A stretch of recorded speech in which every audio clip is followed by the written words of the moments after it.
Gladius Dei, de Thomas Mann. 1. Munique resplandecia.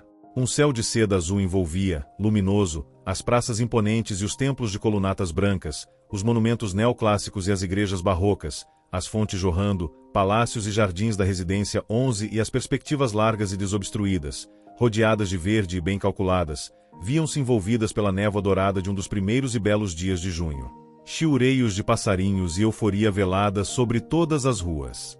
E as atividades tranquilas e divertidas da cidade bonita e bem cuidada estão em marcha nas praças e nas tendas.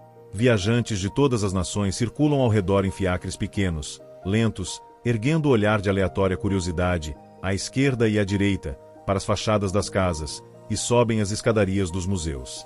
Muitas janelas estão abertas e de muitas a música escapa para as ruas, exercícios de piano, violino ou violoncelo, esforços honestos e de um diletantismo bem intencionado. No Odéon, entretanto, ouvem-se os estudos sérios de vários teclados. Jovens que assobiam o tema da espada do anel dos Nibelungos e à noite enchem o fundo da plateia do teatro moderno, com revistas literárias nos bolsos laterais de seus casacos, entram e saem da Universidade e da Biblioteca Nacional. Uma carruagem do palácio para diante da Academia de Artes Plásticas, que abre seus braços brancos entre a Turkenstrasse e o Portão da Vitória. E no alto da rampa, sentados, estão os modelos, grupos coloridos de velhos pitorescos, crianças e mulheres com os trajes das colinas albanas. Lassidão e perambular vagaroso em todas as longas ruas do norte.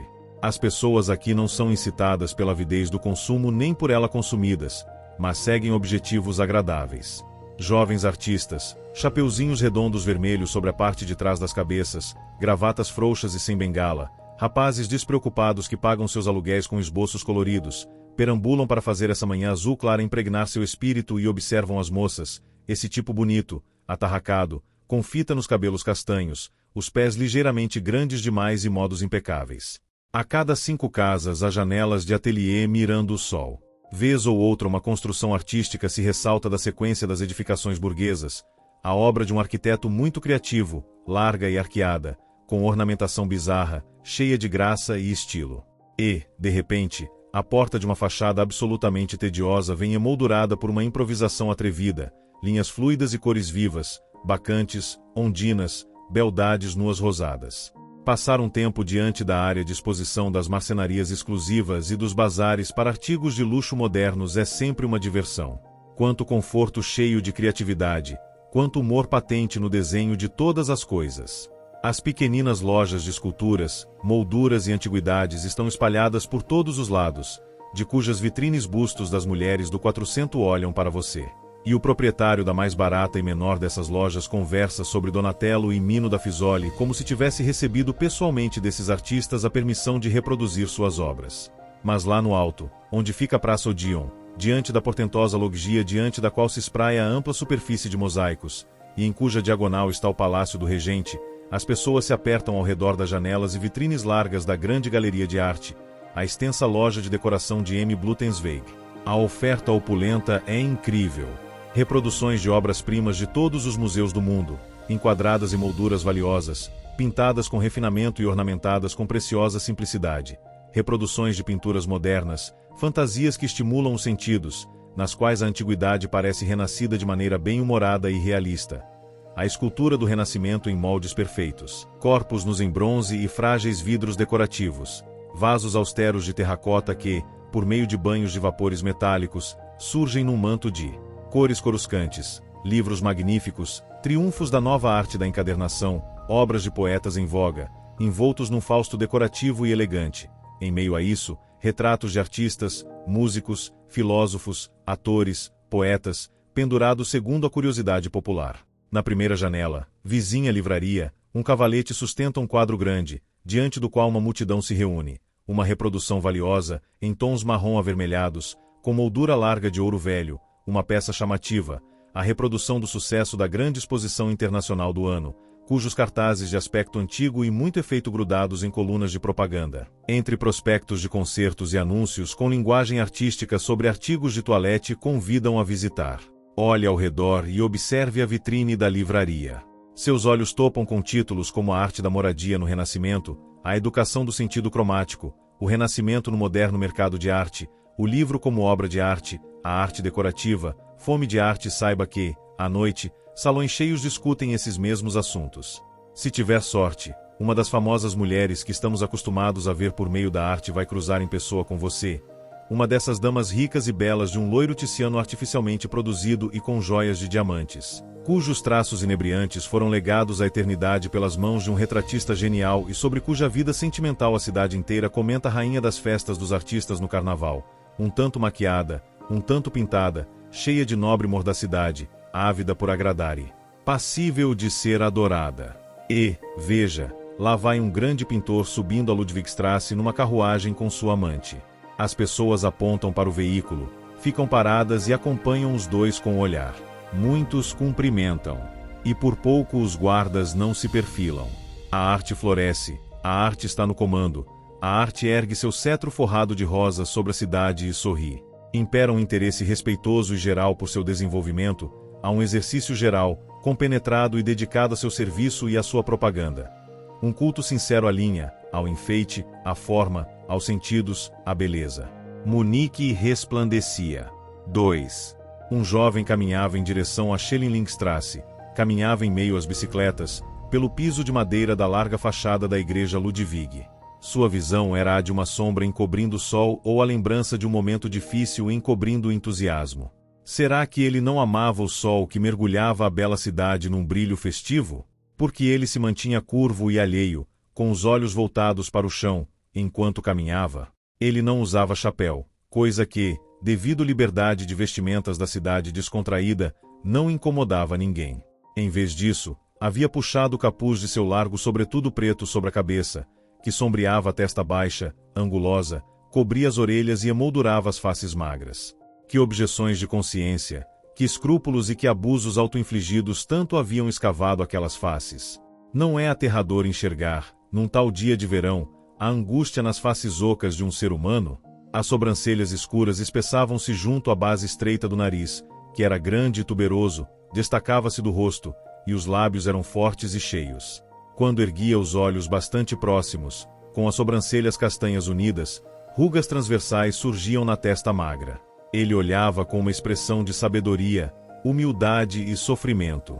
Visto de perfil, o rosto era absolutamente idêntico a um retrato antigo feito por mãos de monges, guardado em Florença num apertado e tosco quarto de convento, no qual algum dia houve um protesto violento e aterrorizante contra a vida e seu triunfo.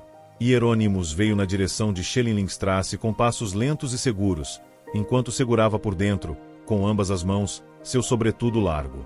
Duas moças, dois desses tipos bonitos, atarracados, com fita no cabelo, os pés ligeiramente grandes demais e modos impecáveis, que passaram ao seu lado de braços dados e prontas para uma aventura, cutucaram uma outra e riram, curvaram-se para frente e dispararam a correr por causa das risadas sobre seu capuz e seu rosto.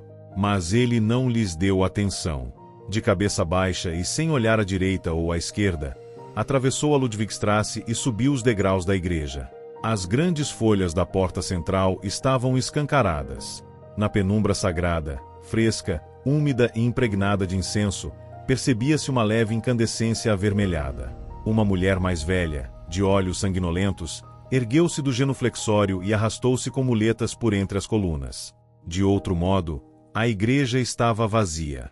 Hieronymus umedeceu a testa e o peito junto à pia, dobrou o joelho diante do altar principal e depois ficou parado na nave central. Ele não parecia mais alto ali dentro. Impertigado e imóvel, com a cabeça no erguida, o nariz grande e tuberoso dava a impressão de se destacar acima dos lábios fortes com uma expressão dominadora, e os olhos não estavam mais dirigidos ao solo, mas miravam audazes e diretos para frente, para o crucifixo sobre o altar principal. Por algum tempo, foi assim que ele permaneceu. Depois, dobrou novamente o joelho, pisando para trás, e deixou a igreja. Ele subiu a Ludwigstrasse, de maneira lenta e firme, cabeça baixa, em meio à via larga, não pavimentada, ao encontro da portentosa loggia e suas estátuas. Chegando à Praça Odíon, porém, olhou para cima, formando rugas transversais em sua testa angulosa, e diminuiu o passo. Sua atenção foi atraída pela reunião de pessoas diante da exposição da grande galeria de arte, da ampla loja de decoração de M. Blutensweg. As pessoas iam de vitrine em vitrine, apontavam para os tesouros à mostra e trocavam opiniões, enquanto uma olhava por sobre o ombro da outra. Hieronymus misturou-se entre elas e começou também a examinar os objetos, a observar tudo, peça por peça. Ele viu a reprodução de obras-primas de todos os museus do mundo, as molduras valiosas em sua bizarria, as esculturas renascentistas, os torsos de bronze e os vidros decorativos, os vasos reluzentes, os livros ornamentados e os retratos dos artistas, músicos, atores, poetas. Checou tudo e dedicou um instante a cada objeto. Enquanto segurava fechado sobretudo com ambas as mãos por dentro, virou a cabeça coberta pelo capuz em movimentos pequenos, curtos, de uma coisa para outra, e sob as sobrancelhas grossas que erguia, muito próximas na base do nariz, seus olhos se detinham um pouco em cada coisa com uma vaga e fria expressão de estranhamento. Quando chegou à primeira vitrine, aquela que continha o quadro tão chamativo, passou um tempo mirando por sobre os ombros das pessoas que se apinhavam à sua frente, até finalmente se aproximar da área de exibição. A reprodução grande, marrom avermelhada, enquadrada com extremo bom gosto numa moldura de ouro velho, estava sobre um cavalete no centro do espaço. Tratava-se de uma Nossa Senhora de inspiração absolutamente moderna, um trabalho livre de qualquer convenção. A figura da Santa Mãe era de uma feminilidade cativante, nua e bela. Seus olhos grandes, sensuais, tinham sido delineados com uma cor escura e os lábios delicados e de sorriso singular estavam entreabertos. Os dedos finos, um tanto nervosos e agrupados com tensão, seguravam a coxa de um bebê, um menino de magreza distinta e quase primitiva, que brincava com seus seios e mantinha um inteligente olhar de soslaio fixo no espectador. 2 outros jovens estavam ao lado de Hieronymus e conversavam sobre a reprodução. 2 rapazes com livros debaixo do braço que tinham emprestado da Biblioteca Nacional ou que a ela estavam devolvendo, gente de formação humanista, entendidos em arte e ciência. O pequeno está como pediu a Deus. Barbaridade, disse um. E evidentemente tem a intenção de causar inveja na gente, completou o outro. Uma mulher suspeita. Uma mulher enlouquecedora. Isso aqui faz com que se desconfie um pouco do dogma da Imaculada Conceição. Sim, ela passa uma impressão bem conspurcada. Você chegou a ver o original? Naturalmente. Fiquei muito abalado. Em cores, ela tem um efeito ainda mais afrodisíaco, principalmente os olhos. Na verdade, a semelhança é completa. Como assim? Você não conhece a modelo? Ele usou uma faxineirinha para isso. É quase um retrato, apenas muito estilizado para o lado do profano. A moça é mais inofensiva.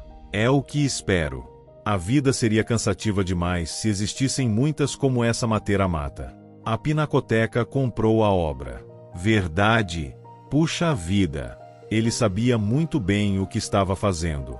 O tratamento da carne e o contorno do traje é realmente exímio. Sim, um sujeito incrivelmente dotado. Você o conhece?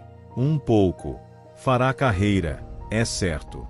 Ele já compareceu 2 vezes a jantares com o regente. A última sentença foi preferida enquanto começavam a se despedir um do outro. Você vai ao teatro à noite? Um deles perguntou. O Grêmio Dramático traz lindamente a Mandrágora, de Maquiavel. Oh, bravo! Diversão garantida. Minha intenção era a de ir ao teatro de variedades, mas é provável que eu prefira o Valente Nicolau. Adeus. Eles se separaram, deram um passo para trás e foram um para a direita, outro para a esquerda. Outras pessoas tomaram seu lugar e passaram a observar o quadro famoso. Hieronymus, porém, mantinha-se imóvel. Estava com a cabeça esticada para frente e era possível ver como suas mãos, que seguravam sobretudo pelo lado de dentro, se cerraram, tensas. As sobrancelhas não estavam mais arqueadas com aquela expressão de assombro, fria e um tanto hostil. Tinham arriado e eram sombrias. As faces, semicobertas pelo capuz preto, pareciam ser mais fundas do que antes e os lábios grossos estavam totalmente pálidos. Devagar, ele baixou a cabeça, mais e mais, até que encarou a obra de arte de baixo para cima, com o olhar fixo. Suas narinas tremiam. Ele permaneceu nessa posição por cerca de 15 minutos. As pessoas ao seu redor mudavam, mas ele não saía do lugar. Por fim, virou-se lentamente girou sobre os calcanhares e foi embora. Mas o quadro de Nossa Senhora foi com ele. Seja recolhido em sua cela, pequena e despojada, seja ajoelhado nas igrejas geladas, ele estava sempre diante de sua alma indignada, com olhos sensuais e delineados, lábios de sorriso enigmático, nua e bela. e nenhuma oração era capaz de espantá-la. Na terceira noite, porém, Hieronymus recebeu uma ordem e um chamado do alto para intervir, erguer a voz contra a perfídia leviana e a arrogância atrevida. Em vão, como Moisés, ele rebateu invocando a língua pesada. A vontade de Deus se manteve inabalável e exigiu esse sacrifício de sua timidez sob os risos de seus inimigos. À tarde, porque Deus assim o quis, ele tomou o caminho até a galeria de arte, até a grande loja de decoração de M. Blutensveig. O capuz estava levantado sobre a cabeça e, enquanto caminhava, ambas as mãos seguravam o sobretudo por dentro. 4. O tempo estava abafado. O céu tinha se descolorido e havia ameaça de tempestade. Mais uma vez muita gente se apinhava diante das vitrines da galeria, mas principalmente diante daquela que exibia o quadro de Nossa Senhora. Hieronymus lançou apenas um breve olhar até ele. Em seguida, apertou a maçaneta da porta de vidro ornamentada com posteres e revistas de arte. É a vontade de Deus, ele disse e entrou na loja.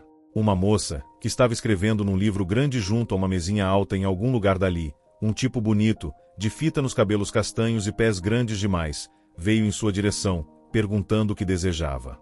Muito obrigado, respondeu Hieronymus em voz baixa, encarando-a rugas transversais na testa angulosa dele, olhos sérios. Não quero falar com a senhorita, mas com o dono do negócio, o Sr. Blutensveig.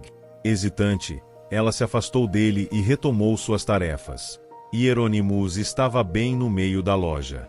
Todas as amostras expostas do lado de fora encontravam-se multiplicadas por 20 ali dentro, empilhadas e espalhadas generosamente. Uma profusão de cores, linhas e formas, de estilo, graça, bom gosto e beleza. Hieronymus olhou devagar para ambos os lados e depois apertou ainda mais junto ao corpo à frente do seu sobretudo preto. Havia várias pessoas presentes na loja. Um homem de terno amarelo e cavanhaque preto estava sentado numa das mesas largas dispostas na diagonal, analisando uma pasta com desenhos franceses, sobre os quais vez ou outra soltava um sorriso reclamão.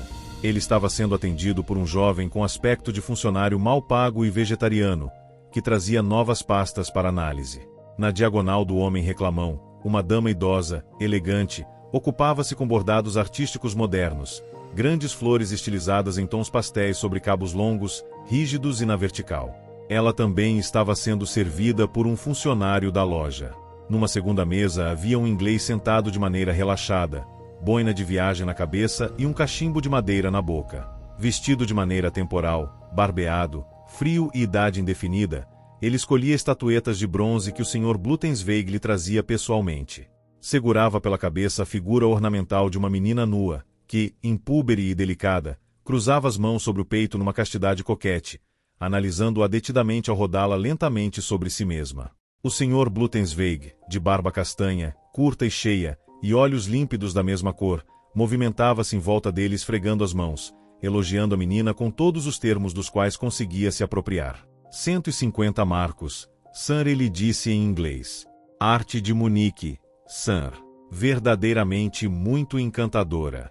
Cheia de encanto, sabe? Trata-se da personificação da graça, Sir.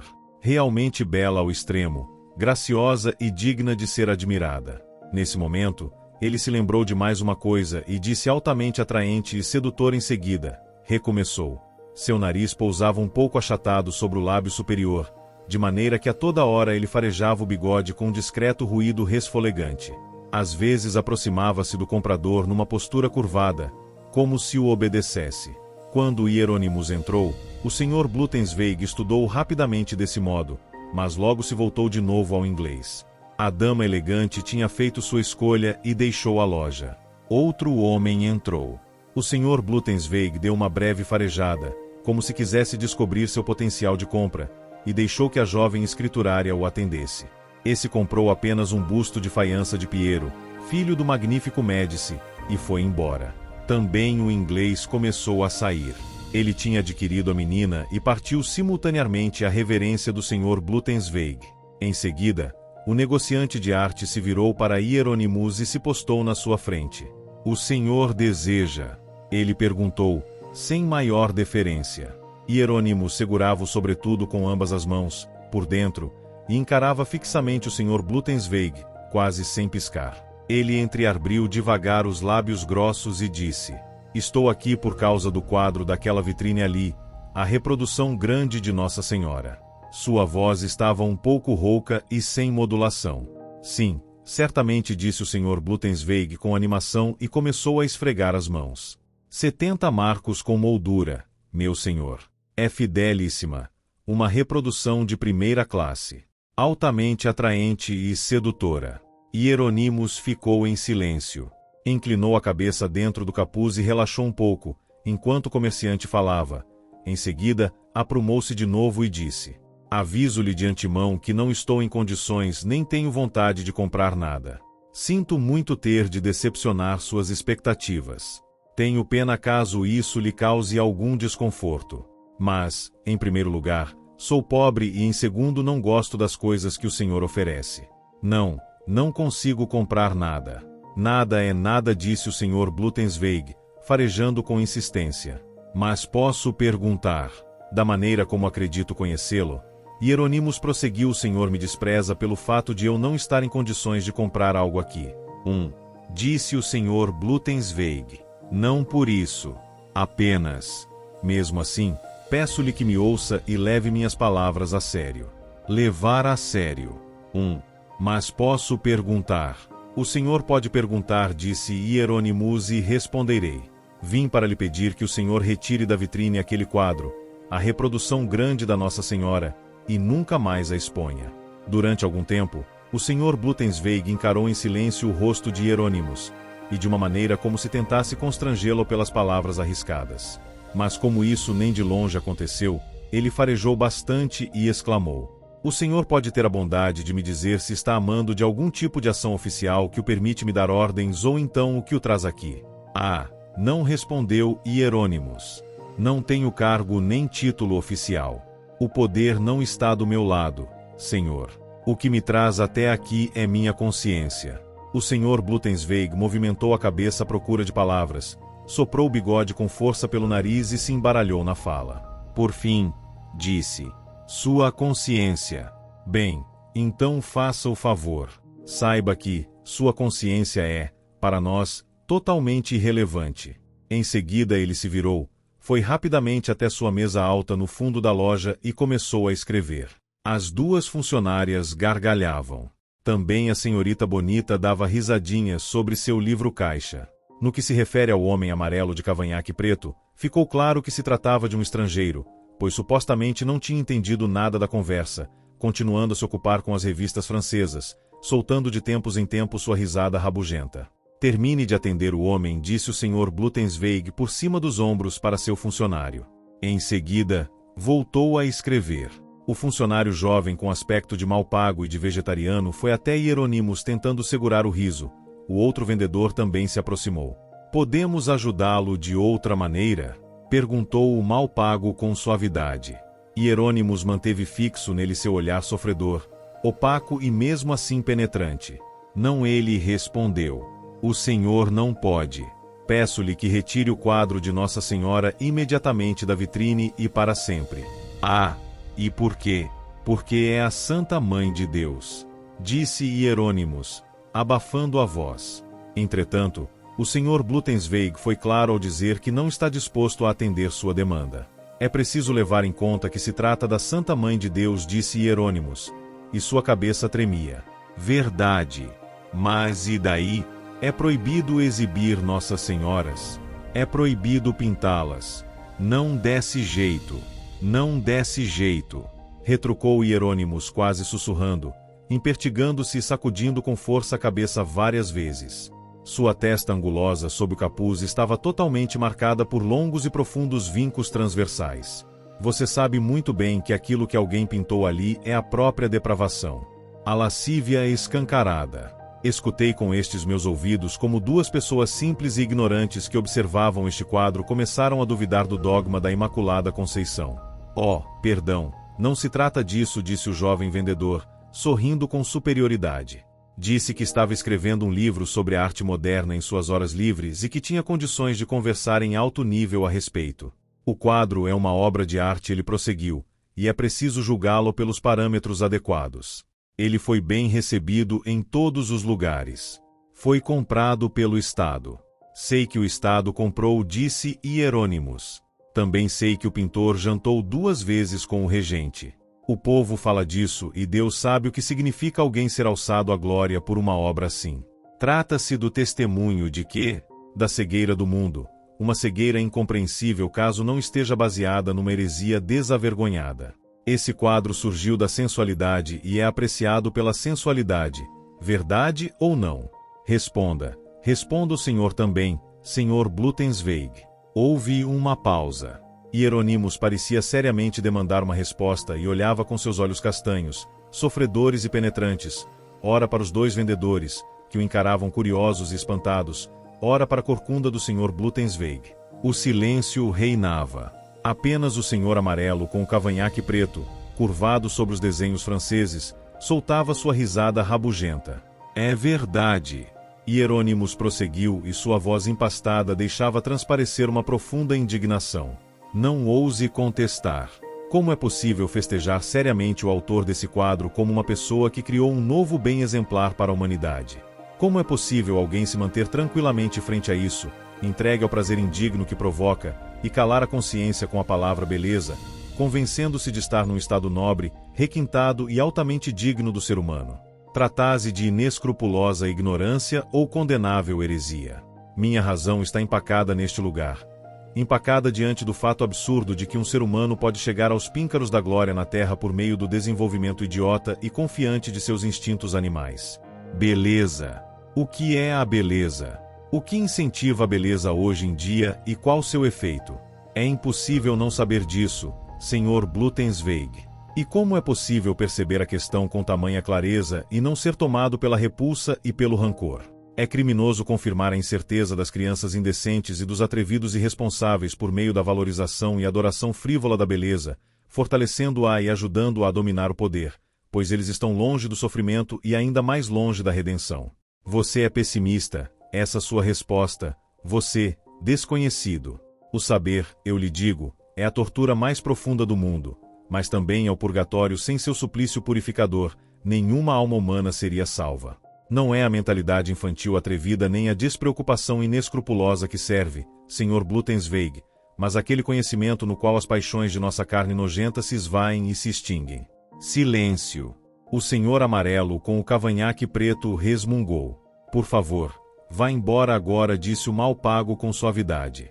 Mas Hieronymus não fez qualquer menção de ir embora. Empertigado no seu sobretudo de capuz, com olhos em brasa, ele estava no meio da loja de artigos de arte e seus lábios grossos formavam, num tom duro e por vezes áspero, palavras de condenação. Arte, o senhor diz, prazer, beleza. Envolvam o mundo em beleza e empreste a cada objeto a distinção do estilo. Não assim, infame. A ideia é disfarçar a miséria do mundo com cores vibrantes. Vocês acreditam que é possível abafar o gemido da terra torturada com o barulho de festa do copioso bom gosto? Vocês estão enganados, seus desavergonhados. Deus não permite zombarias e sua idolatria da superfície reluzente é uma abominação a seus olhos. Você insulta a arte, o Senhor me diz, você, desconhecido. O Senhor mente, respondo, não insulto a arte. A arte não é uma ilusão inocente a fortalecer e a confirmar, por sedução, a vida da carne. A arte é a chama sagrada, que ilumina misericordiosamente todas as terríveis profundezas, todos os abismos vergonhosos e rancorosos da existência. A arte é o fogo divino que foi colocado na terra para que arda e se extinga junto a toda sua infâmia e suplício em redentora compaixão. Tire, Sr. Bluttensweig, tire de sua vitrine a obra do famoso pintor. Sim, o senhor faria bem em queimá-la com fogo vivo e espalhar suas cinzas no vento, aos 4 cantos. Sua voz desagradável cessou. Ele tinha dado um grande passo para trás, tirado um braço de dentro do sobretudo, esticando-o com um movimento apaixonado para apontar com a mão estranhamente distorcida, tensa e trêmula, os objetos expostos, a vitrine onde o quadro de Nossa Senhora que causava espécie estava posicionado. Ele se manteve nessa posição dominadora. Seu nariz grande, adunco, parecia se destacar com uma expressão autoritária, as sobrancelhas escuras, quase unidas junto à base do nariz, estavam tão erguidas que a testa angulosa, sombreada pelo capuz, era feita de vincos transversais e um rubor desvairado insinuava-se sobre os ossos malares. Nesse instante, porém, o Sr. Bluttensweig se virou. seja porque a exigência de queimar a reprodução de 70 marcos deixava-o tão indignado, seja porque a fala de Hieronymus tinha exaurido por completo sua paciência. A imagem dele transmitia uma cólera merecida e intensa. Ele apontou com a caneta para a porta da loja, fungou várias vezes de maneira breve e nervosa na direção do Bigode, procurou pelas palavras e acabou falando enfaticamente. Se o senhor não sumir imediatamente daqui, vou fazer com que o carregador facilite sua saída, entendido? Oh, não me intimide, o senhor não vai me enxotar, não vai calar minha voz. Hieronymus exclamou enquanto, no alto do peito, recolhia o capuz com a mão e, intrépido, sacudia a cabeça. Sei que sou solitário e não tenho poder, mesmo assim não emudecerei até o senhor me escutar. Tire o quadro de sua vitrine e queime-o. Ah, não queime apenas o quadro.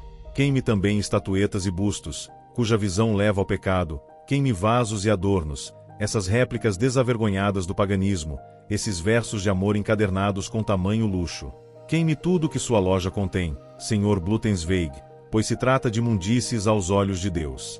Queime, queime, queime tudo. Ele exclamou fora de si, fazendo um movimento brusco, amplo, um giro que apontava em todas as direções. A colheita está madura para o coletor.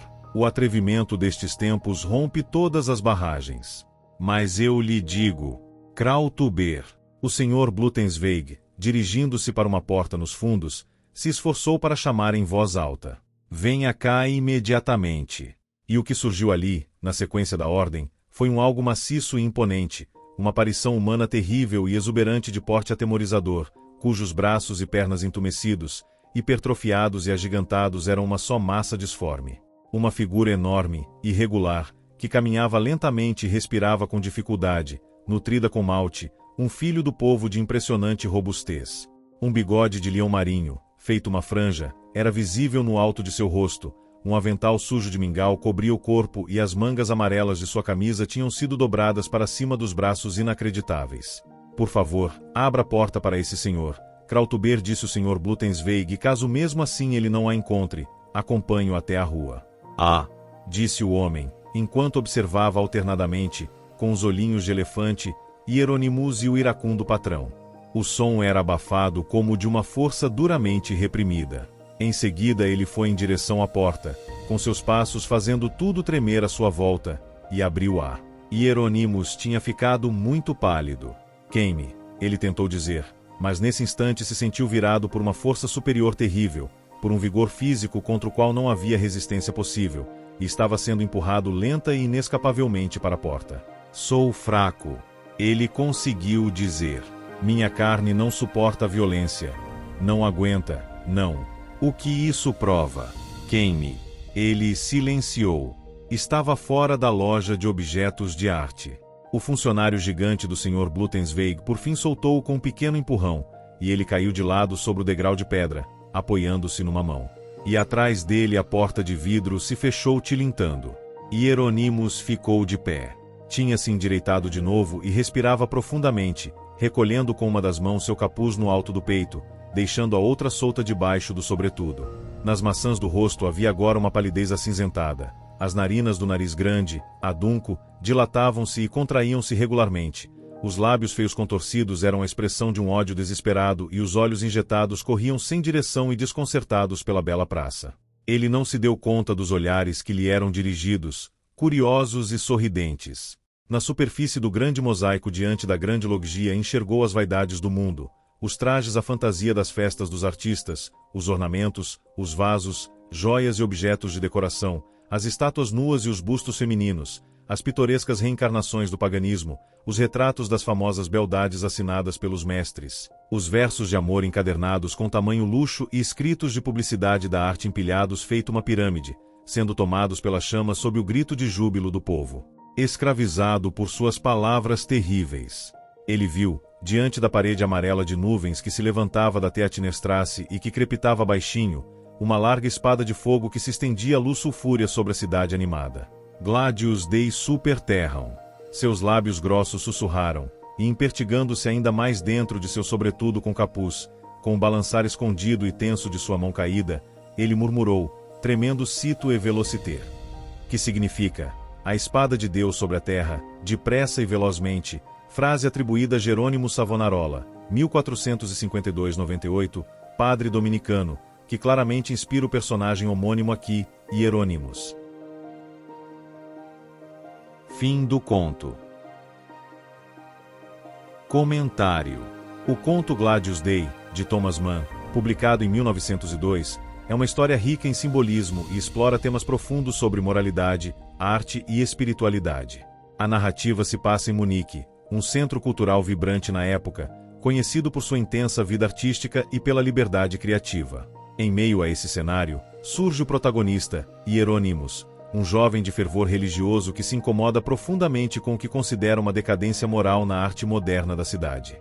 Ao passear pelas ruas de Munique, Hieronymus vê uma pintura com forte carga sensual na vitrine de uma galeria de arte e sente que aquilo representa uma ofensa a Deus e uma ameaça à moralidade da sociedade. Decidido a ser um instrumento da justiça divina, ele entra na galeria e exige que a obra seja retirada. Ele se coloca como um Gladius Dei, uma espada de Deus, um agente da pureza e da censura moral, disposto a enfrentar o que considera uma imoralidade disfarçada de arte. Através desse confronto, Thomas Mann faz uma crítica sutil, mas intensa, à hipocrisia e ao radicalismo moral, questionando o papel da arte e a liberdade de expressão em uma sociedade que, ao mesmo tempo, é regida por normas religiosas rígidas. Mann não apenas apresenta a tensão entre o estético e o espiritual, mas também provoca reflexões sobre o perigo de tentar purificar a sociedade à força, sugerindo que a censura moral pode ser tão destrutiva quanto o próprio comportamento que se pretende combater. Gladius Dei é uma narrativa curta, porém impactante, que convida o leitor a refletir sobre o eterno conflito entre liberdade artística e moralidade, um tema que ressoa profundamente na obra de Mann. Obrigado por nos acompanhar até aqui.